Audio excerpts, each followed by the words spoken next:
আমি আর ছোট পর্দায় কাজ করতে চাই না। রাহুলের অকাল মৃত্যুর শোকে বড় সিদ্ধান্ত অম্বরীশের। আগেই ছেড়েছেন লীনা ধারাবাহিক, এবার কি তবে টেলিভিশন থেকেই পাকাপাকি বিদায়? রাহুলের অকাল মৃত্যু যেন নাড়িয়ে দিয়েছে পুরো টেলিভিশন দুনিয়াকে।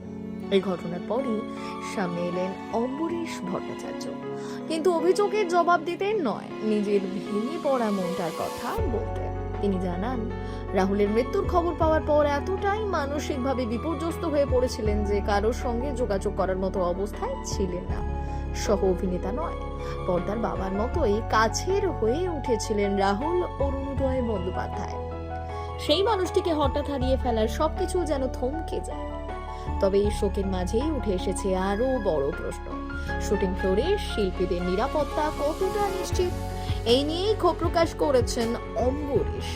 তার মতে যথাযথ নিরাপত্তা না থাকলে কাজ বন্ধ থাকাই উচিত, আর সেখান থেকেই তার কঠিন সিদ্ধান্ত, তিনি আর ছোট পর্দায় কাজ করতে চান না।